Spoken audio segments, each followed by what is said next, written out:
Saudara-saudaraku, kita kembali bertemu pada hari ini. Dalam sukacita kita hendak bersama menyanyi, berdoa, dan merenungkan firman Tuhan. Saya ajak kita mempersiapkan kitab Roma pasalnya yang kelima, ayat 6 dan sampai 11. Kitab Roma pasal 5 ayat 6 sampai 11. Kita memuji Tuhan dari Kidung Jemaat 392 bait pertama. Ku berbahagia yakin teguh, Yesus abadi kepunyaanku, dan syair berikutnya. Ku berbahagia yakin teguh, Yesus abadi kepunyaanku. Aku warisnya, ku ditebus, ciptaan baru, Roh Kudus. Aku bernyanyi bahagia, memuji Yesus selamanya. Aku bernyanyi bahagia, memuji Yesus selamanya. Mari kita berdoa. Tuhan, kami hidup di tengah dunia ini dengan beriman teguh kepadamu. Kami akan membaca merenungkan firman-Mu yang semakin mengokohkan iman kami dan membawa kami untuk berkarya sebagaimana Tuhan kehendaki. Nyatakan kuasa Roh Kudus-Mu bekerja atas kami ya Tuhan, sehingga dalam membaca merenungkan firman-Mu ini kami beroleh berkat-Mu. Kami hidup dalam Tuhan, tertuntun oleh-Mu. Berfirmanlah kepada kami Tuhan, kami anak-anak-Mu sedia mendengarnya. Amin. Roma pasal 5 ayat 6 sampai 11, saya membacakannya bagi kita. Karena waktu kita masih lemah, Kristus telah mati untuk kita, orang-orang durhaka, pada waktu yang ditentukan oleh Allah.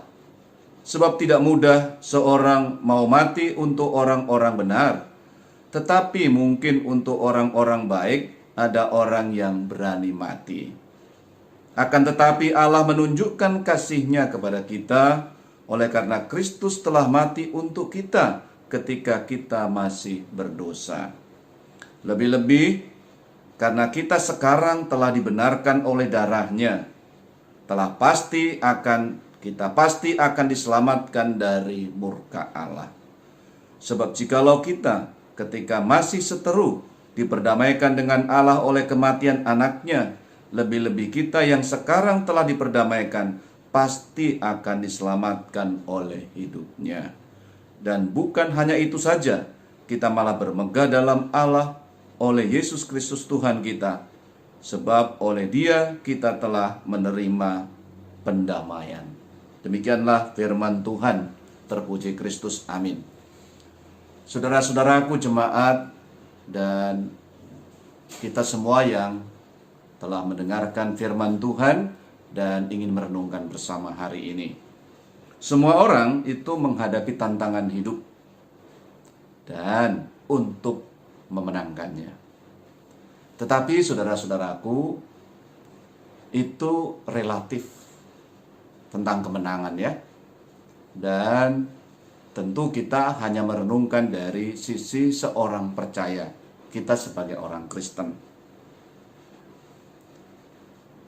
Relatif dan tergantung, masih ada berikutnya, tergantung pada sudut pandangnya ya, atau pandangan hidupnya.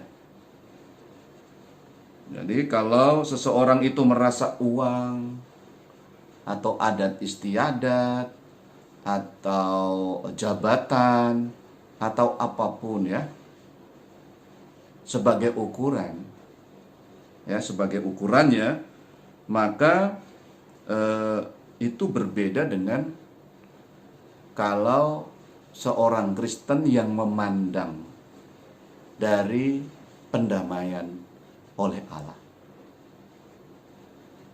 Ini bukan maksud saya untuk merendahkan uang, adat istiadat, jabatan, dan sebagainya. Itu baik. Orang bisa memiliki uang, bisa dipergunakan untuk kemuliaan nama Tuhan, lalu dia juga bisa berkreasi apa gitu ya, berguna dalam kehidupan.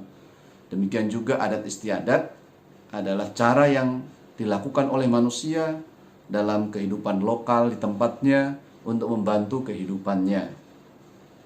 Demikian juga dengan jabatan, itu berkat Tuhan yang layak untuk kita bertanggung jawab melakukannya dengan baik. Jadi saya tidak bermaksud untuk mempertentangkannya, tetapi sebagai orang Kristen kita diperdamaikan ya, ada pendamaian oleh Allah. Lalu kalau sudah seperti itu,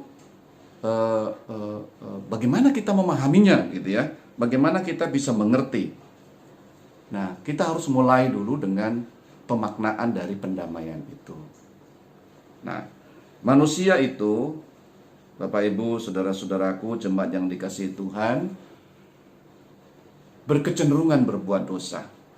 Jadi ketika Allah memberikan aturan, membawa dia untuk lebih baik, ada kecenderungan untuk memberontaknya. Manusia diciptakan baik, tapi dia bukan robot. Dia punya pribadi yang bisa secara bebas untuk menentukan langkahnya, yang biasa disebut dengan kehendak bebas. Nah, ini di titik inilah manusia bisa mengambil keputusan yang di luar Allah. Itulah dosa. Dia melawan Allah. Jadi, dia maunya sendiri. Nah, Paulus juga merenungkan, misalnya dalam kehidupannya itu ada semacam ditarik gitu ya, ditarik begitu rupa untuk melakukan yang buruk juga gitu. Jadi bisa terjadi dengan segala keinginan atau pandangan-pandangan hidup di sekitar kehidupan Paulus di masyarakat waktu itu.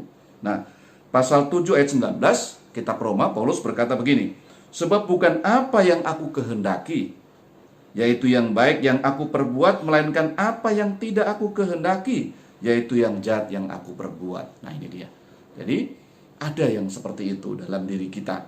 Kita sudah mau melakukan yang baik, justru yang tidak baik yang kita pilih gitu. Nah, ini bukan berarti manusia diciptakan buruk, tetapi kehendak bebas kita yang menentukannya. Jadi kalau kita dekat dengan Tuhan, tentu tidak akan melakukan yang buruk. Tetapi inilah kondisi manusia. Walaupun dia sudah mengaku Kristen, pengikut Kristus, tapi bisa juga memilih hal seperti itu. Nah, itu dia. Jadi, ada kehendak bebas manusia. Nah, bagaimana pendamaian itu? Kristus mati untuk kita. Sehingga hukuman yang harusnya karena kita tadi memilih yang jahat gitu ya, memilih melawan, kita terima, tetapi Kristus mau mati untuk kita. Jadi, hubungan kita dengan Allah itu damai, tidak berseteru lagi. Karena itu seorang pemberita itu dia membawa pendamaian orang dengan Allah. Kan begitu. Jadi inilah yang yang harusnya menjadi kunci kita memahami uang, memahami jabatan, ya, memahami adat istiadat atau hal lain ya. Atau ketika kita bekerja, dari situ kita. Karena adanya pendamaian oleh Kristus itu. Jadi kalau kita menjadi seorang Kristen, kita didamaikan.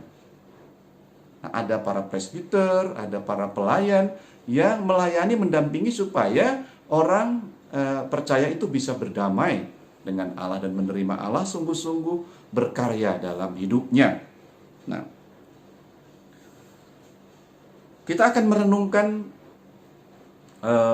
dalam konteks pandemi coronavirus disease yang dimulai tahun 2019.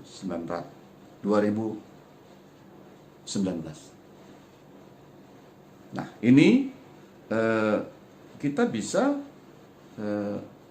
membangun kehidupan yang damai. Jadi bisa misalnya karena uang, lalu uang itu dilihat secara lain, dilihat hanya uang ansih.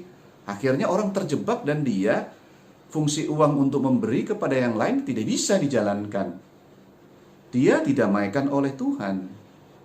Dia merasa Kristen dan benar-benar berproses. Nah, proses dengan bagaimana uang bisa dipergunakan dengan baik, membawa berkat bagi orang yang terdampak ya coronavirus ini, atau mereka yang mengalami positif. Nah, kita mau bagaimana gitu, sehingga uang itu justru menjadi berkat bagi dia karena kita didamaikan. Kita renungkan ayatnya yang ke-10 ya. Ini yang akan kita renungkan secara khusus, menjawab pergumulan-pergumulan dan tantangan tadi. Apakah kita menang? Harusnya menang. Tetapi bisa terjadi uang, ya salah contohnya ya, atau mungkin jabatan tertentu, atau pekerjaan tertentu, malah dia kalah gitu.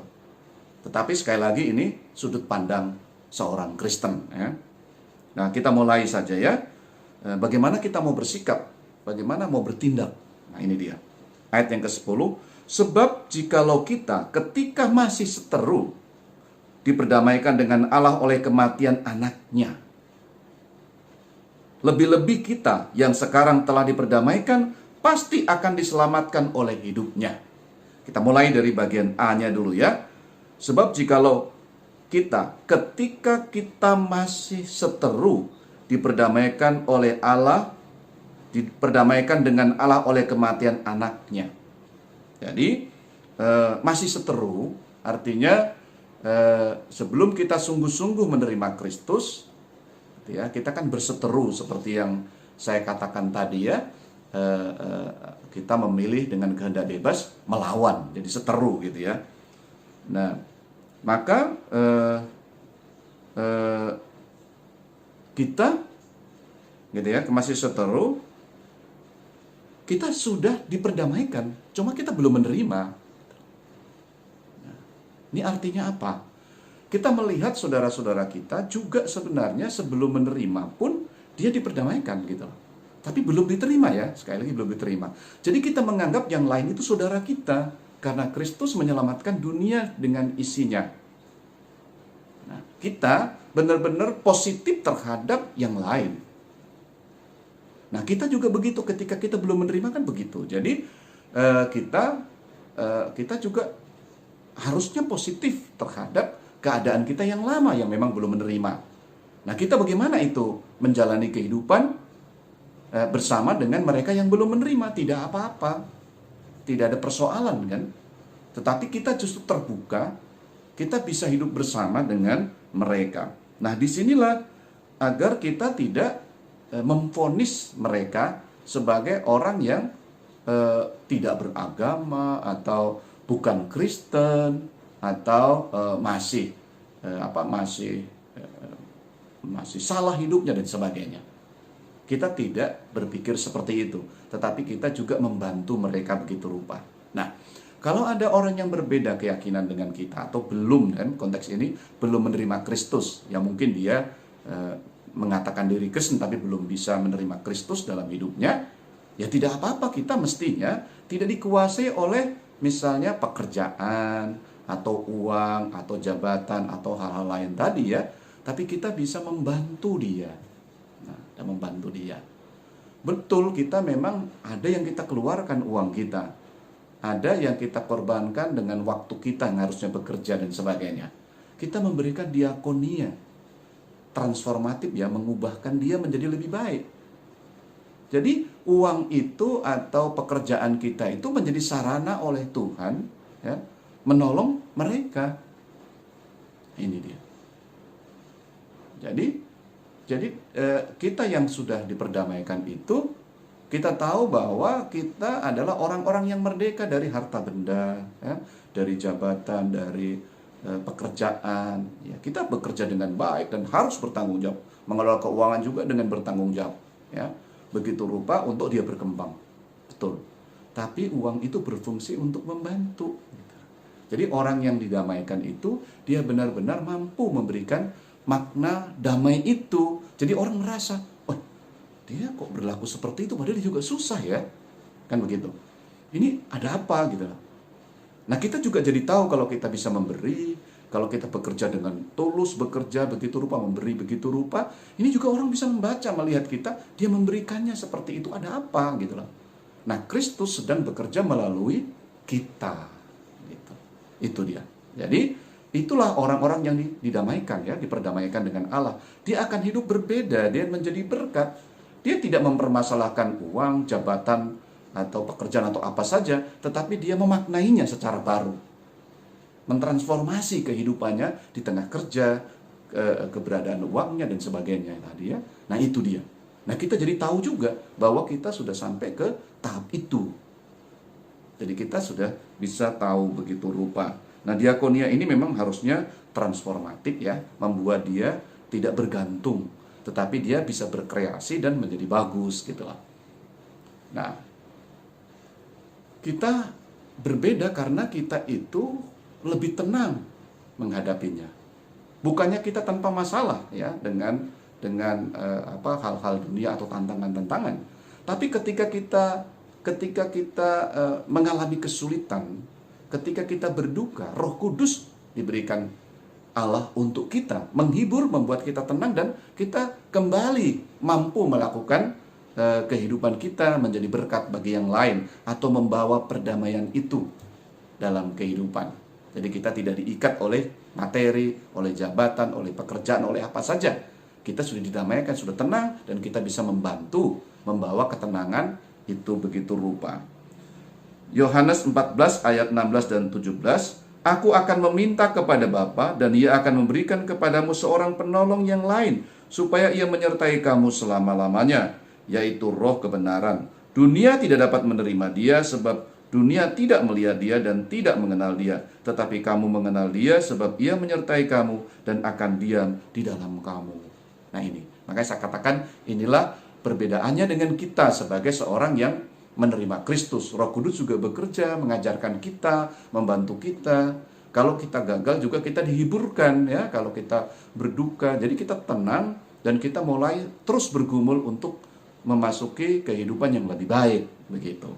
Nah, lalu yang bagian B ya, kita yang sekarang telah diperdamaikan pasti akan diselamatkan oleh hidupnya.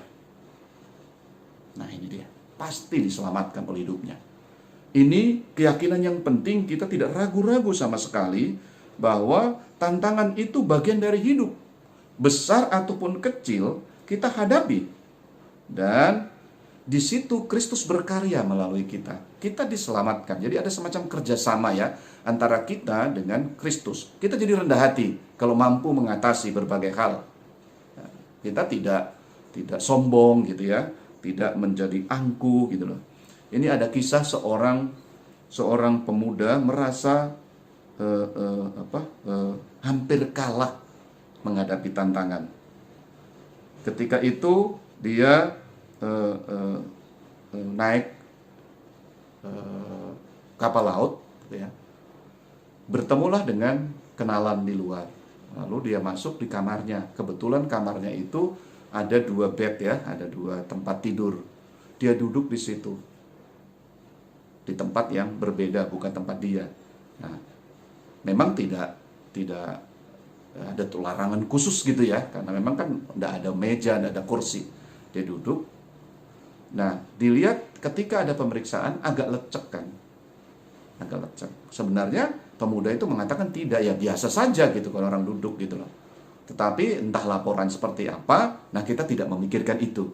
Tetapi pemuda ini dia berkata kira-kira begini. Ya, kira-kira dia, saya ini seorang Kristen. Tidak adil kamu bilang seperti itu, saya orang baik. Saya tidak akan melakukan yang jahat. Dan dia bersedia juga untuk membayar kalau itu yang dilakukannya. Minta diperiksa kembali gitu. Nah, singkat cerita, masalahnya adalah dia dengan kerasnya menyanggah orang kapal itu ya. Dan akhirnya terjadi perdebatan. Dia akhirnya pemuda itu sadar bahwa dia telah sombong ya. Mentang-mentang dia Kristen, lalu orang lain disuruh untuk melihat dirinya itu baik gitu loh. Nah, ini pemuda ini diselamatkan oleh Tuhan dari kesombongan rohaninya. Nah, dia menghadapi tantangan ya gitu ya.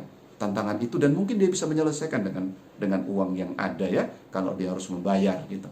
Tapi kan bukan itu masalahnya. Nah, pemuda ini dibuat sadar atau diselamatkan oleh Kristus dalam kehidupannya sebagai pengikutnya. Nah, kalau sombong itu kan tidak berguna sama sekali. Justru levelnya turun dia. Ini dia harus menaiki tangga untuk memperlihatkan bahwa dia sudah berdamai. Dia tidak perlu dengan harta benda diandalkan gitu ya. Lalu dia menyebut karena dia Kristen, tidak perlu. Tetapi dia harus dengan rendah hati dan bercakaplah dengan baik. Nah, saudara-saudaraku jemaat yang diberkati Tuhan, seorang Kristen yang marah dengan berlebihan, tentu dia dikuasai juga oleh hal-hal yang buruk gitu. Nah, ini padahal dia adalah seorang Kristen yang didamaikan. Dia tidak mau kuasa-kuasa lain, termasuk kemarahan, ketidakmampuan mengendalikan diri dan sebagainya, menguasai dirinya. Coba kita renungkan baik-baik. Dia mungkin tidak salah dalam pandangan tertentu, tetapi sebagai seorang Kristen, dia diselamatkan oleh Kristus dari kecenderungannya yang bisa menjadi lebih buruk kelak kalau hal itu dia kembangkan terus-menerus. Saudara-saudaraku jemaat yang diberkati Tuhan, begitu juga ya yang tantangan dengan COVID ini. Ya mungkin tidak apa-apa, tidak memberi ya, tidak dipermasalahkan sama yang lain. Atau mereka yang menjadi penyintas COVID, atau mungkin kita yang pernah positif gitu ya, lalu darahnya kan kita bisa berikan kepada yang lain untuk proses penyembuhan gitu ya. Darah kita diberikan untuk membantu pengobatan bagi mereka yang sedang sakit. Itu juga mengapa bisa begitu? Karena dia didamaikan oleh Tuhan.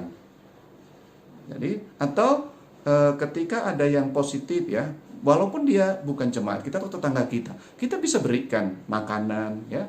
Mungkin tidak semudah yang kita bayangkan dalam proses itu, tetapi bagi orang yang sudah berdamai ya, didamaikan dengan Allah ya, dalam kehidupan ini dia menjadi berkat bagi yang lain. Walaupun dia susah untuk menyampaikannya, ada kendala-kendala, tetapi kita diselamatkan dari berbagai pergumulan itu. Lalu kita menjadi berkat dalam kehidupan ini. Nah, karena itu seperti yang di awal tadi ya, saya katakan semua orang menghadapi tantangan. Nah, tantangan hidup ya. Nah, itu mestinya memenangkannya. Tetapi ya caranya berbeda. Tetapi kita orang Kristen, jelas kemenangannya adalah terletak pada kita yang sudah diperdamaikan ya, dengan Allah.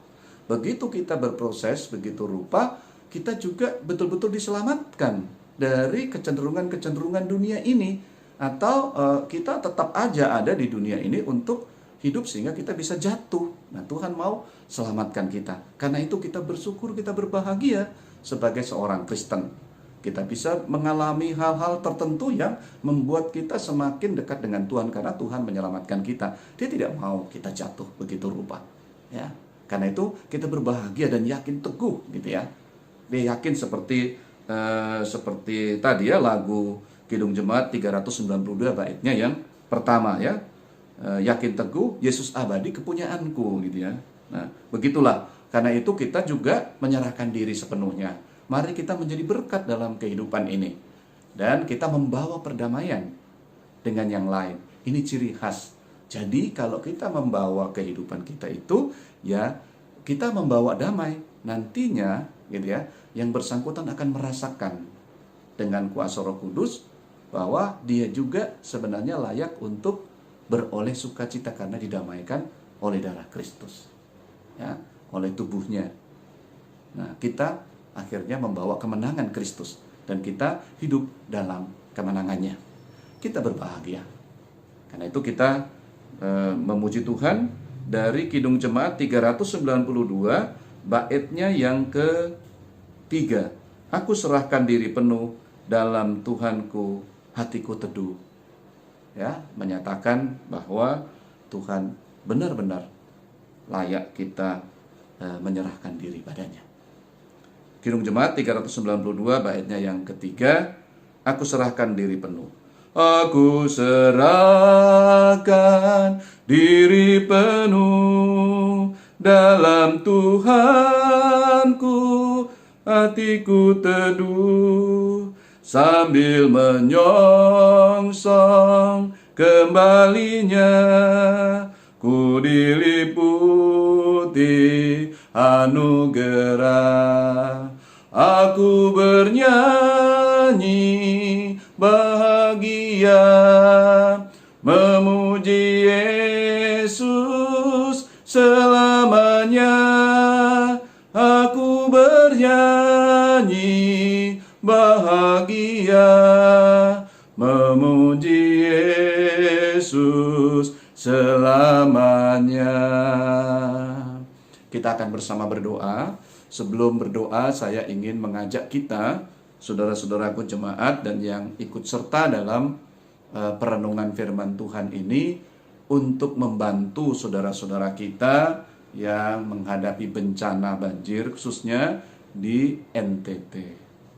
Saya melihat sangat mengerikan, dan layaklah mereka diberkati Tuhan. Kita bisa menyalurkan berkat Tuhan, bisa berkoordinasi dengan majelis jemaat, juga di sektor-sektor melalui pelkat ya, grup-grup, untuk bisa turut serta membantu saudara-saudara kita. Tim dari gereja kita GBIB telah sampai ke sana melakukan tugasnya, dan kita akan terus mengumpulkannya, dan biarlah ini menjadi berkat dan juga merenungkan firman Tuhan itu tadi dalam realita kehidupan ya. Kita menjadi berkat bagi yang lainnya. Kita didamaikan, kita hidupnya tentram, kita tidak dikuasai oleh materi, karena itu materi menjadi alat damai, alat berkat bagi kehidupan kita. Mari saudara-saudaraku kita berdoa. Bapa Surgawi, kami ingin berdoa untuk saudara-saudara kami di NTT. Saat ini mereka sedang mengalami bencana alam, banjir bandang, juga ada rob. Dengan begitu ada banyak kesulitan, ada yang meninggal, ada yang masih dicari, dan cukup banyak. Tuhan, kami bersehati untuk membantu mereka. Kami akan menyisihkan berkat Tuhan dan menolong saudara-saudara kami.